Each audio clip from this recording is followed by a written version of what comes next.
And now we're going to go to Cara Castronuova, who's at the White House. She was at the White House today and covered the Elon Musk conference, but also, covered the whole day. So give us a little breakdown of what happened today.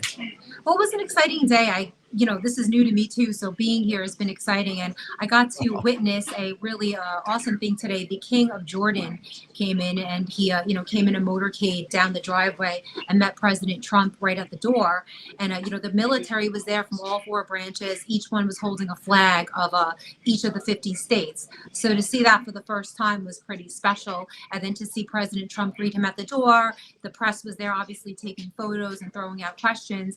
Then they went inside for their bilateral meeting, which in my opinion went really well. I think that it was really, it was better than expected. A lot of people were going into this saying there was going to be a lot of contention.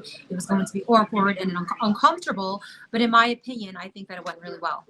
Yeah, it sure did. I mean, it's quite a breakthrough that the King of Jordan accepted Palestinians. Now, I know it doesn't seem like a lot, 2,000 Palestinian children. But if you think of Trump's negotiating style, best thing to do was to have a meeting where they could come out with something they can agree with instead of fighting, and then they can move on. They haven't taken Palestinians since the Jordanians haven't taken Palestinians since 1970. So President Trump is the first president since, Nixon, I guess. Right. Get them to do this.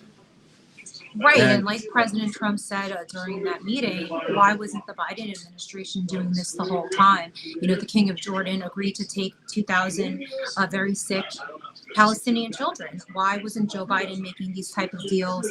Obviously, because they respect President Trump. I think that was very obvious today, and I was actually really pleasantly surprised to see that.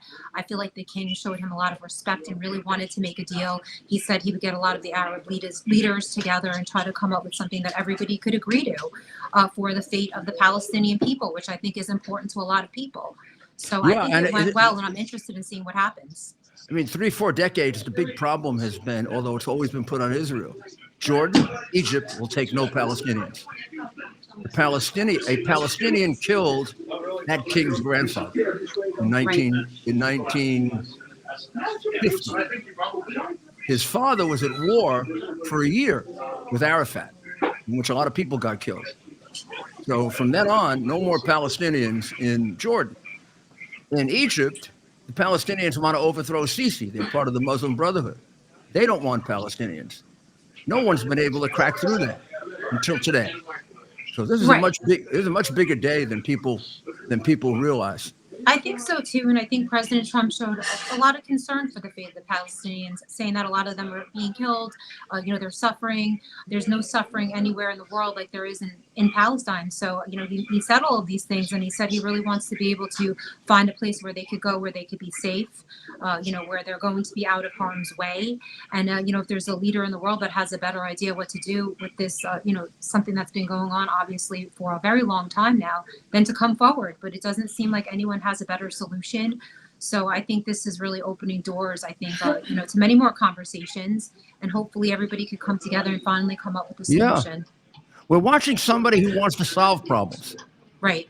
Instead of, sit there and enjoy having people wait on you, bow to you, make you feel important, and cover up your crimes, which is what we had with the last president. Exactly. The question I would have liked to ask, but I don't think I'd have the courage to ask it, and that would have been of the King of Jordan.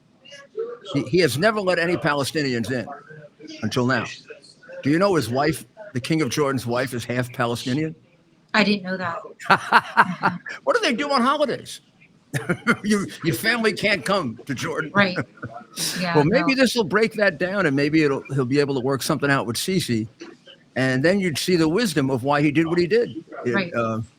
And kind of crack the ice. Well, right. I think you're watching history and reporting on it, Cara, and you're doing a great job of it. Yeah, it was really special today to actually be able to see all of what I saw.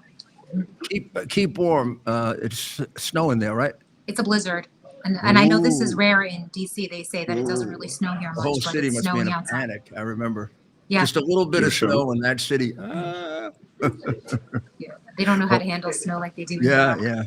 See if you can hit a couple of Democrats with snowballs. Maybe it'll wake Okay. them up. All Maybe right, I'll do take that. care. Take care. Thank you, God Mr. bless you.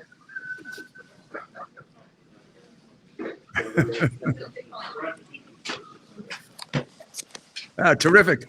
Thank you. Couldn't have been better. Thank you. I miss you guys. I hope I